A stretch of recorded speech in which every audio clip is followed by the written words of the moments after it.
Table پہ تھا کل باہر گیا.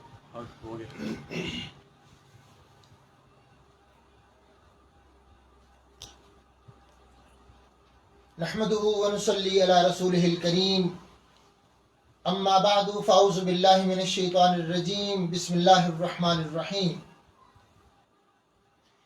سيقول السفهاء من الناس ما ولاهم عن قبلتهم التي كانوا عليها قل لله المشرق والمغرب يهدي من يشاء إلى صراط مستقيم. وكذلك جعلناكم أمة وسطا لتكونوا شهداء على الناس ويكون الرسول عليكم شهيدا. وما جعلنا القبلة التي كنت عليها إلا لنعلم من يتبع الرسول ممن ينقلب على عقبيه وإن كانت لكبيرة إلا على الذين هدى الله وما كان الله ليضيع إيمانكم إن الله بالناس لرؤوف رحيم. سورۃ البقرہ آیت نمبر 142 اور 143 ہمارے سامنے ہے.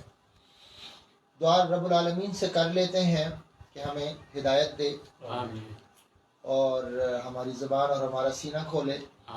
رب اشرح لی صدری ویسر لی امری واحلل عقدۃ من لسانی یفقہوا قولی. آیت نمبر 142 پہ بات ہوئی. سیقول السفہاء من الناس ما ولاهم عن قبلتهم التي كانوا عليها قل لله المشرق والمغرب يهدي من يشاء الى صراط مستقیم. ان قریب کہیں گے لوگوں میں سے بے وقوف کہ کس چیز نے پھیر دیا اس قبلے سے جس پر یہ تھے.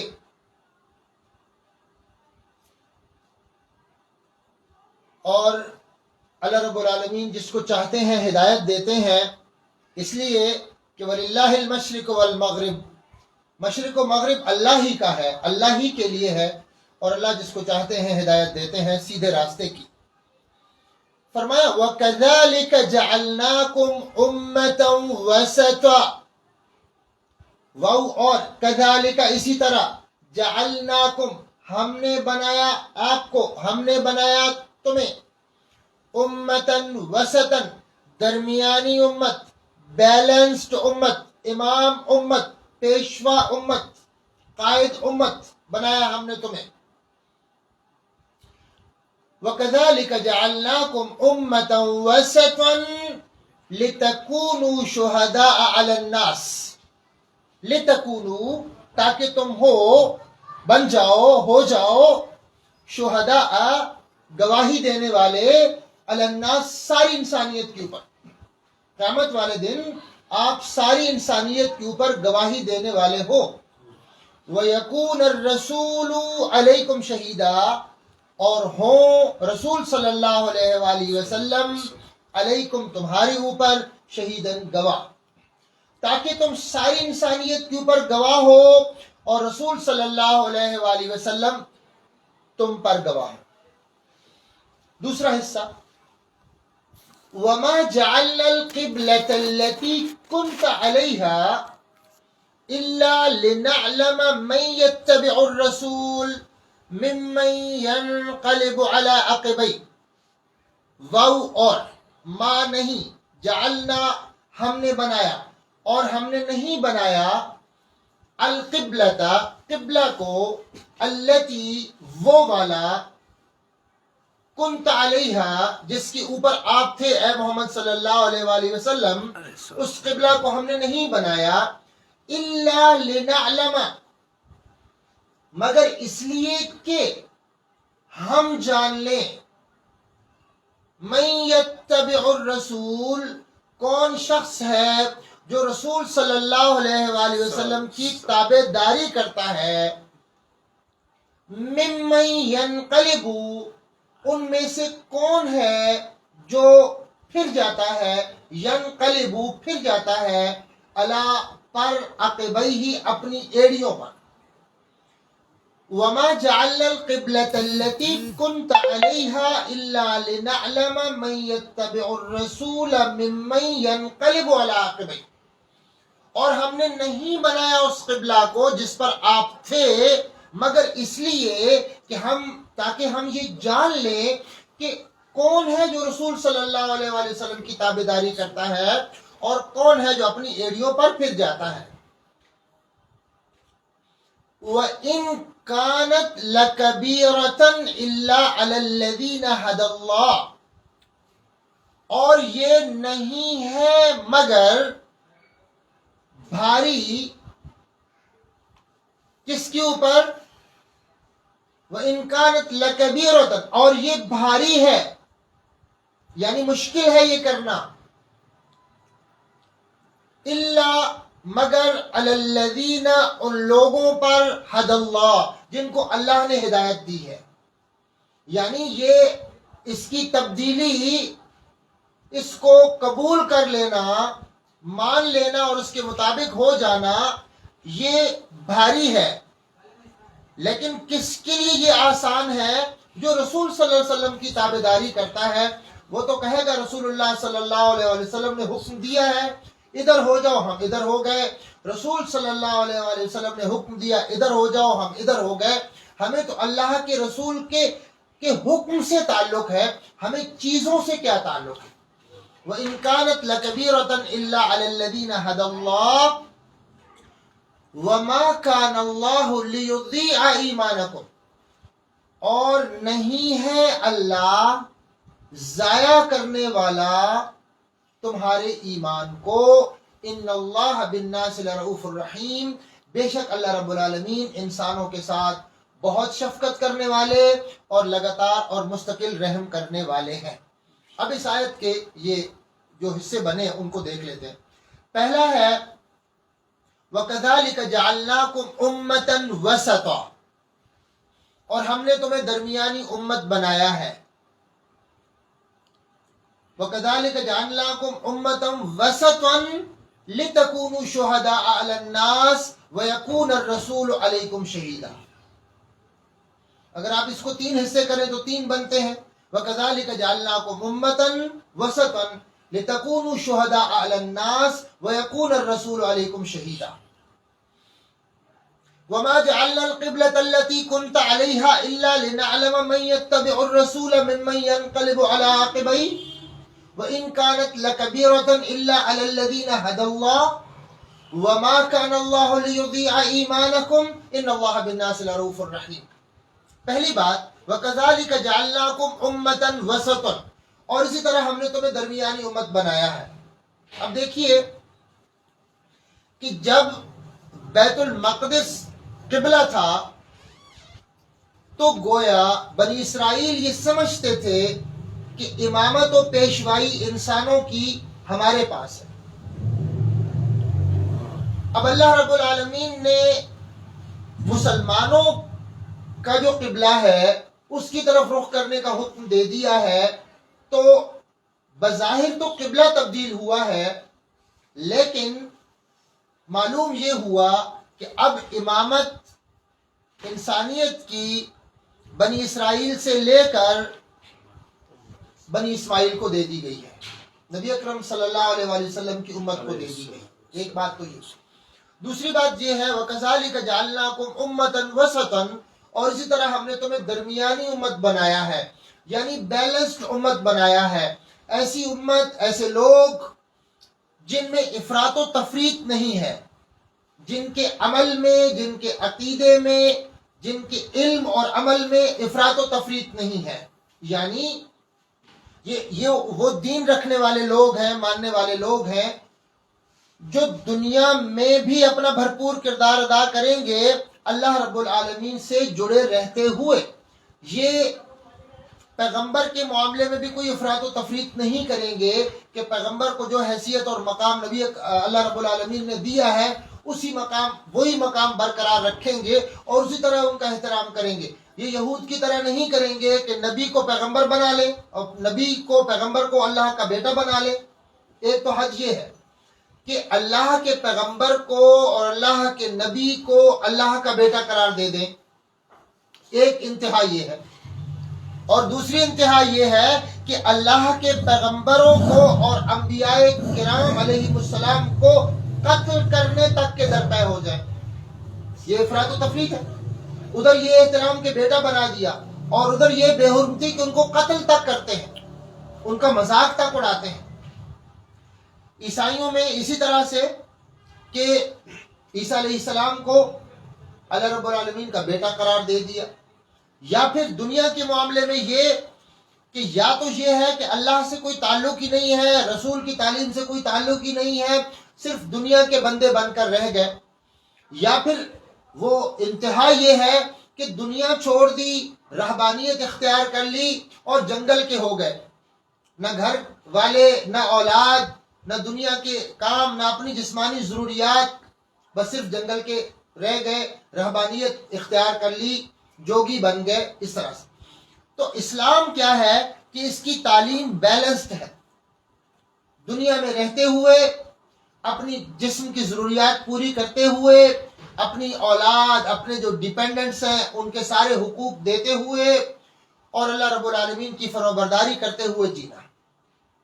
پھر یہ کہ یہ امت ہے جس نے ساری انسانیت کی اب رہنمائی کرنی ہے، ان کو لے کے چلنا ہے. یعنی ایک بہت بڑی ذمہ داری ہے. دیکھیے جب کسی انسان کو کوئی عہدہ ملتا ہے تو پھر خالی عہدہ تو نہیں ہوتا. جب کوئی تاج پہنتا ہے تو اس کے سر میں پھر درد بھی ہوگا، تاج پہننے سے سر میں درد ہوگا. یعنی جب قیادت، سیادت اور امامت ملی تو ساتھ ہی پھر ذمہ داری بھی عائد ہوگی آپ سے، آپ کہ ساری دنیا کے انسانوں کے لیے آپ نے مثال بن کے دکھانا ہے. حق کی مثال، عدل کی مثال، راستی کی مثال وہ بن کے دکھانا ہے. یہ امت وسط، یہ بیلنسڈ جو زندگی ہے وہ لوگوں کو اس پر عمل کر کے وہ جی کے دکھانی ہے. یعنی نبی اکرم صلی اللہ علیہ وآلہ وسلم کے دین کے نمائندے بن کر دنیا کو بتانا ہے کہ آپ کو امامت ملی ہے. یہ تھوڑی ہی ہے کہ جی ہم جیسے ہمارا یہ کلیم ہے، ہم میں سے بہت ساروں کا یہ کلیم ہے، ہم تو محمد صلی اللہ علیہ وآلہ وسلم کے امتی ہیں، یہی فخر کافی ہے. ہمارے لیے یہ اعزاز کافی ہے کہ ہم آپ صلی اللہ علیہ وآلہ وسلم کے امتی ہیں. تو بات یہ ہے کہ یہ تو ایک طرح کا مذاق ہو گیا. اب مثال کے طور پہ کہے کہ جی میں یہ بزنس اون کرتا ہوں سپوز، تو کیا وہ گھر میں ہی سویا رہے گا؟ اس کی کوئی ذمہ داری نہیں ہوگی اس کے اوپر، یا اس کی یعنی جو اس کے معاملے میں اس نے کام کرنے وہ کوئی نہیں کرے. آپ صلی اللہ علیہ وسلم کی امتی ہیں تو اسی قدر ذمہ داری بھی بڑی ہے، کیونکہ اسی پیغمبر نے یہ کہا ہے لِيُبَلِّغِ الشَّاهِدِ الْغَائِبِ، کہ جو یہاں موجود ہیں، نبی اکرم صلی اللہ علیہ وآلہ وسلم کے خطبہ حجۃ الوداع کے موقع کی بات ہے کہ جو یہاں موجود ہیں وہ پہنچا دے ان کو جو یہاں موجود نہیں. بلغوا عنی ولو آیا، اور میری طرف سے پہنچاؤ اگرچہ وہ ایک آیت ہے، ایک عمل ہے، ایک بات ہے، ایک کام ہے. تو یعنی جب نبی صلی اللہ علیہ وسلم کی امتی ہیں تو ہماری ذمہ داری اسی طرح لِتَكُونُوا شُهَدَاءَ عَلَى النَّاسِ، تاکہ تم لوگوں کے اوپر گواہ ہو. اب گواہ کون ہوگا؟ جس نے اپنا کام کیا وہی گواہی دے گا نا کہ میں نے اس کو یہ چیز پہنچائی، سکھائی، بتائی، کر کے دی اور اس نے یہ نہیں کی. یعنی قیامت والے دن جب ساری انسانیت جمع ہوگی تو امت محمدی علیہ صاحب الصلاۃ والسلام کو گواہ کے طور پہ ان کے اوپر پیش کیا جائے گا کہ سچا دین دنیا میں نبی اکرم صلی اللہ علیہ وآلہ وسلم نے دے دیا، اور نبی اکرم صلی اللہ علیہ وآلہ وسلم کے بعد ہم نے وہ سچا دین ساری دنیا تک پہنچایا ہے. اگر وہ ہم نے ڈیوٹی نہیں پوری کی تو پھر ہماری کیا گواہی ہے؟ وَيَقُولُ الرَّسُولُ عَلَيْكُمْ شَهِيدًا، اور رسول صلی اللہ علیہ وآلہ وسلم تمہارے اوپر گواہ ہوں. یعنی جب تم ڈنڈی مارو گے تو پیغمبر صلی اللہ علیہ وآلہ وسلم کی گواہی ہوگی تمہارے اوپر کہ میں نے یہ دین من وعن اللہ رب العالمین کی طرف سے جیسے ملا ویسے کا ویسا اپنی امت کو دے دیا. رسول صلی اللہ علیہ وآلہ وسلم ان کے اوپر گواہ. اور پھر فرمایا وما جعلنا القبلۃ التي كنت عليها، اور نہیں بنایا ہم نے قبلہ جس کے اوپر آپ تھے، الا لنعلم، تاکہ ہم جان لیں، من يتبع الرسول، کون رسول صلی اللہ علیہ وسلم کی تابعداری کرتا ہے، ممن ينقلب على عقبيه، کون اپنی ایڑیوں پر پھر جاتا ہے. یہ بڑی دلچسپ بات ہے کہ پہلے جو عرب کے لوگ تھے ان کے لیے جو مکہ میں مسجد الحرام میں قبلہ ہے، بیت اللہ ہے، ظاہر ہے ان کے لیے اس کی حیثیت ایسے ہی بن گئی تھی جیسے بت ہو ان کا. تو جب یہ حکم ہوا کہ بیت المقدس کی طرف رخ کر کے منہ کر کے نماز پڑھیں، تو وہ لوگ جو اپنے قبائلی اس تفاخر میں یا عصبیت میں جکڑے ہوئے تھے ان کے لیے بیت المقدس کی طرف رخ کرنا ممکن نہ تھا، کیونکہ وہ تو بیت اللہ کو سمجھتے تھے کہ ہم اسی کو پوج رہے ہیں. تو ان کی جو وہ بت پرستی تھی، گویا ان کے اندر ہی جو بت بنا تھا اس کو اللہ رب العالمین نے پہلے توڑا، یہ چیک کرنے کے لیے کہ اس کی عبادت کون کر رہا ہے، میری عبادت کون کر رہا ہے، اس کی عبادت کون کر رہا ہے، رسول کی تابعداری کون کر رہا ہے. لہذا عربوں کو پہلے چیک کیا، نماز میں رخ بیت المقدس کی طرف کرنے کا حکم دے کر ان کو چیک کیا کہ ان میں سے کون کون ہے جو اس کی پوجا کر رہا ہے اور کون کون ہے جو ہمارے لیے مخلص ہے. تو جو اللہ کے لیے مخلص تھے انہوں نے فوراً بیت المقدس کی طرف رخ کر لیا، انہیں تو اس بات سے کوئی غرض نہیں، بے شک ان کو وہ پسند ہے بیت اللہ. اچھا، اب اللہ نے کیا کیا کہ جب اس طرف لوگ رخ کر کے نماز پڑھتے تھے، بنی اسرائیل بھی ادھر ہی تھے، ظاہر مسلمان بھی ادھر ہی تھے، تو اللہ رب العالمین نے وہ جو بنی اسرائیل تھے جو اسی کو بت سمجھتے تھے اور اس کی پوجا کرتے تھے اور اسی تک محدود تھے، اب اللہ نے حکم دے دیا کہ ادھر رخ کرنا ہے. اس سے بنی اسرائیل کے لوگ چیک ہو گئے کہ اس کی پوجا کون کر رہا ہے اور اللہ کی عبادت کون کر رہا ہے. یعنی ان کا اندر جو بت چل رہا تھا اس کو اللہ رب العالمین نے توڑا اور ان کو کہا ادھر رخ کرو. یہ بھی چیک ہو گئے، وہ بھی چیک ہو گئے. تو اب یعنی بنی اسرائیل میں سے جو لوگ اللہ کو ماننے والے، اس کی عبادت کرنے والے، رسول کی پیروی کرنے والے تھے، انہیں تو کوئی ذرا بھی ہچکچاہٹ نہیں ہوئی. انہوں نے جیسے سنا کہ اللہ نے بیت اللہ کی طرف رخ کرنے کا حکم دے دیا تو انہوں نے بیت اللہ کی طرف رخ کر لیا.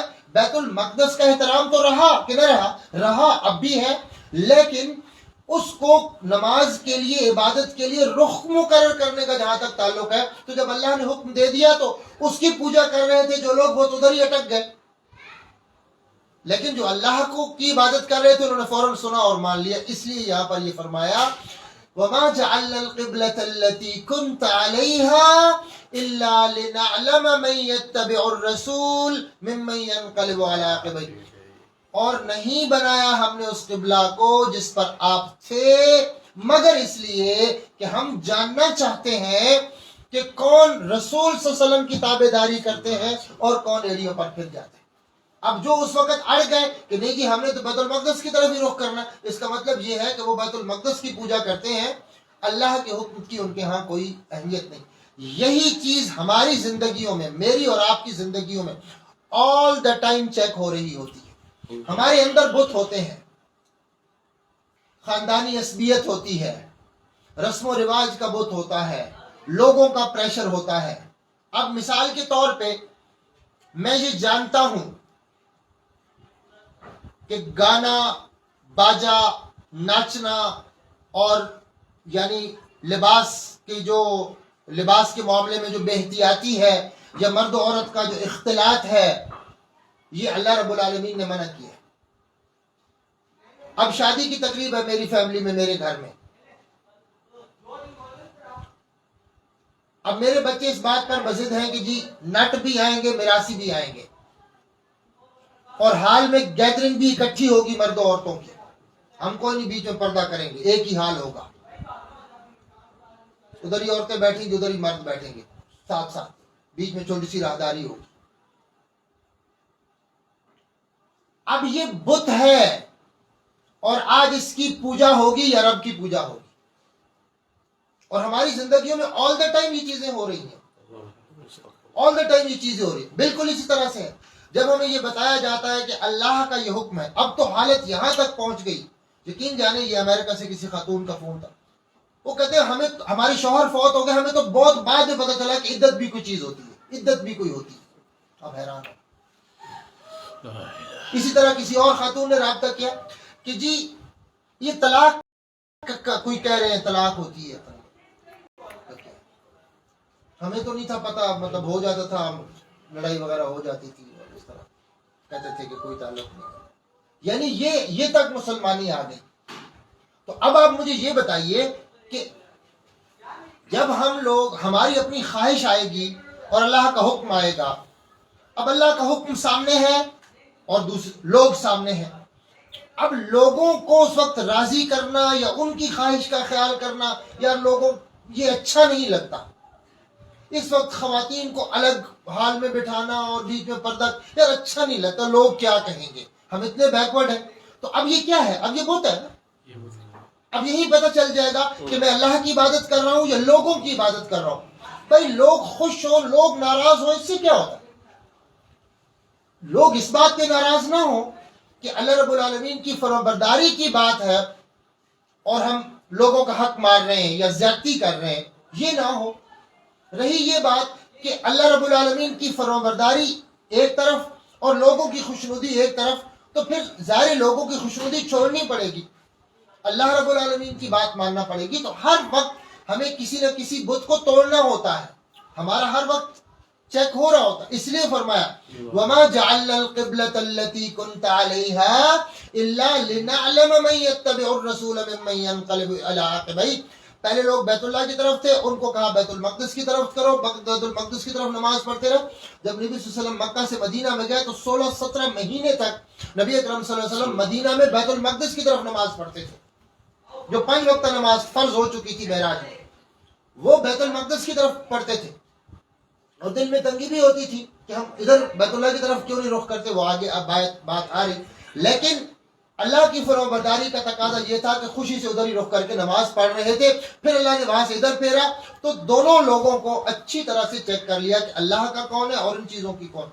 اور ساتھ ہی فرمایا وَإِن كَانَتْ لَكَبِيرَةً إِلَّا عَلَى الَّذِينَ هَدَى اللَّهُ، اور یہ بھاری ہے مگر ان لوگوں پر جن کو اللہ نے ہدایت دی. دیکھیے اپنی ایک جس ڈگر پر ہم چل رہے ہوتے ہیں، جو ہمارے رسم و رواج ہوتے ہیں، جو ہماری زندگی کا ایک طریقہ روٹین بنی ہوئی ہوتی ہے، اس سے ہٹنا، اللہ کا حکم آئے تو فوراً اپنی خواہش چھوڑنا اور اللہ کی بات ماننا، یہ اللہ کی رہنمائی کے بغیر، اللہ کے ڈر کے بغیر، اللہ کے تقوی کے بغیر اور اس بات کے احساس کے بغیر کہ میرا ایک رب ہے، انسان کے لیے مشکل ہے.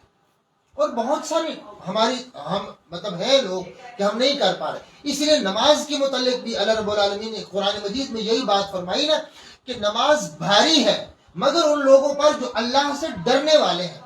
جس کو اللہ کا ڈر ہے اسے جب یہ کال آئے گی تو وہ جائے گا. جس کو اللہ کا ڈر نہیں ہے وہ یہ اذانیں سنتا رہے گا اپنے کاروبار میں یا اپنی نیند میں یا اپنی گپ شپ میں یا جو بھی اس کی مصروفیت ہے اس میں وہ رہے گا، مصروف رہے گا اور اس کو وہ نہیں چھوڑے گا. تو یہاں پر بھی یہ فرمایا کہ تمہاری اپنی خواہش کے اگینسٹ جو تم چلے، تم اس بیت اللہ کو پسند کرتے تھے، ہم نے تمہیں حکم دیا ادھر رخ کرو، تم نے ادھر رخ کر لیا. تو یہ کیا تھا؟ یہ اللہ کی ہدایت تھی، اللہ کی رہنمائی تھی. اور پھر جب تم ادھر رخ کر کے نماز پڑھ رہے تھے، اسپیشلی بنی اسرائیل کا معاملہ ہے، ان کو جب یہ حکم دیا گیا کہ انہوں نے اب اپنے پسندیدہ جو جگہ ہے اس سے چھوڑ کر بیت اللہ کی طرف رخ کرنا ہے، تو اللہ کی ہدایت کے بغیر یہ بھاری تھا، یہ مشکل تھا. اور جتنے بھی کام ہماری زندگی کے اللہ رب العالمین کی فرمانبرداری کے ہیں، ہماری ساری کی ساری زندگی وہ ہمارے اوپر وہ کام جو اللہ کی فرمانبرداری کے ہیں وہ بھاری ہو جاتے ہیں. وہ صرف اور صرف اس صورت میں آسان ہوتے ہیں جب اس بات کا احساس ہو کہ میرا ایک رب ہے اور میں نے اس کے سامنے جا کے کھڑے ہونا اور مجھے اپنے کاموں کا حساب دینا اور جواب دینا اللہ رب العالمین کو، تب جا کے آسان ہوں گے. اللہ کی ہدایت کے بغیر نہیں ہو سکتا. چھوٹے سے چھوٹا کام نہیں ہو سکتا. مطلب کاروبار میں جیسے مثال کے طور پہ سودی کام ہے یا اور اس طرح کے ناجائز کام ہے، کاروبار ہے، ایسے آج کل تو ڈھنگ نکل آئے ہیں وہ مطلب چیزیں بنانے کے کہ شریعت پر ان کو پرکھیں تو وہ حلال نہیں ہوتی. تو ایک انسان کو چیز ہاتھ آ رہی ہے اور اسے چھوڑنی پڑ رہی ہے تو کب وہ آسان ہوگی؟ وہ تبھی آسان ہوگی جب اس بات کا احساس ہوگا کہ میرا رب ہے، وہ مجھے دیکھ رہا ہے اور مجھے اس کو حساب دینا ہے، مجھے اس کو جواب دینا ہے، مجھے اس کے سامنے کھڑے ہونا ہے. اور ساتھ ہی پھر فرمایا وَإِن كَانَتْ لَكَبِيرَةً إِلَّا عَلَى الَّذِينَ هَدَى اللَّهُ وَمَا كَانَ اللَّهُ لِيُضِيعَ إِيمَانَكُمْ. اللہ کی رہنمائی کے بغیر یہ بھاری تھا. اب آپ کے دل میں جو یہ احساس پیدا ہو رہا، خیال آپ کو آ رہا کہ ہم تو اتنے عرصے سے اپنی نماز میں رخ بیت المقدس کی طرف کر رہے ہیں اور اب اللہ نے ہمارے پسندیدہ قبلہ کی طرف ہمارا رخ کر دیا، تو اس سے پہلے جو نمازیں ہم نے پڑھی وہ ضائع تو نہیں ہو گئیں. ان کا جواب اللہ رب العالمین نے دیا، اللہ تمہارے ایمان کو ضائع نہیں کرنے لگا. اب یہاں تو بالکل واضح طور پر نماز کو ایمان قرار دیا ہے، لیکن سمجھنے کے لیے یہ بات بڑی ضروری ہے کہ بنیادی طور پر اللہ رب العالمین کی فرمان برداری کا ہر ایک کام ایمان ہی ہوتا ہے. کیوں؟ اس لیے کہ ہم کوئی بھی کام اپنی خواہش کے اگینسٹ جا کر اللہ کی فرمانبرداری میں، اللہ کے رسول کی اتباع میں کر ہی نہیں سکتے جب تک ایمان نہ ہو. یہ ایمان کی موجودگی میں ہی کام ہوگا. تو اللہ رب العالمین تو کسی کا کوئی نیک عمل ضائع نہیں کرنے والا. جس بندے نے جو نیکی کی ہے اللہ رب العالمین وہ ضائع نہیں کرنے والا، اس کا پورا پورا بدلہ دینے والا ہے. بلکہ اللہ رب العالمین نے نیکی کے معاملے میں فارمولہ ہی بہت مختلف رکھا ہے. انسان حیران ہو جاتا ہے کہ من جاء بالسیئہ فلا یجزی الا مثلہا. جو شخص کوئی گناہ کرے گا تو اس کو اس کی سزا اتنی ملے گی جتنا اس نے گناہ کیا. یہ کتنی دلچسپ بات. اور فرمایا وَمَنْ جَاءَ بِالْحَسَنَةِ فَلَهُ عَشْرُ أَمْثَالِهَا. اور جو شخص نیکی لے کر آئے گا تو اس کے لیے اس جیسی نیکی کے 10 گنا بدلہ ہے. 10 گنا بدلہ. یعنی جب نیکی کرے گا تو 10 نیکیوں کا ثواب ملے گا، اور جب غلطی کرے گا تو اتنی ہی سزا ہے جتنی غلطی کی ہے. یہ کتنا کیا پیار ہے. تو اس لیے فرمایا ان اللہ لا یضیع ایمانکم، بے شک اللہ رب العالمین تمہارے ایمان کو ضائع نہیں کرنے والا. یہاں تو نماز ایمان ہے کہ جو اس طرف رخ کر کے نماز پڑھ رہے ہو، اور ویسے زندگی میں ہر ایک کام ہی ایمان کا ہے. نیکی کے ہر کام سے ایمان بڑھتا ہے، برائی کے ہر کام سے ایمان گھٹتا ہے. یعنی ہر کام کا تعلق بہرحال ایمان سے ہے. برائی کرے گا تو گویا ایمان کو چوٹ ماری ہے، اس نے نقصان پہنچایا ہے، اور نیکی کی ہے تو گویا ایمان میں اضافہ کیا ہے، ایمان کے پودے کو پانی دیا ہے گویا نیکی کر کے. فرمایا ان اللہ بالناس لرؤوف الرحیم، بے شک اللہ انسانوں کے ساتھ شفقت کرنے والے اور لگاتار رحم کرنے والے ہیں. اللہ تعالیٰ اتنے مہربان ہیں، اتنے رؤوف ہیں، اور اتنے لگاتار ان کا کرم ہے ہمارے اوپر کہ کیسے وہ ہمارے ایمان کو، ہماری نیکیوں کو، ہمارے اعمال کو ضائع کریں گے. وہ تو ہمارے دل میں جو اچھی سوچ ہوگی، نیکی کی سوچ ہوگی، اس پر بھی ہمیں صلہ دیں گے انشاءاللہ تعالیٰ. اللہ رب العالمین سے دعا کرتے ہیں کہ اللہ رب العالمین ہمیں ایمان کی زندگی دے، ایمان پر ہمیں موت دے. السلام علیکم ورحمۃ اللہ وبرکاتہ.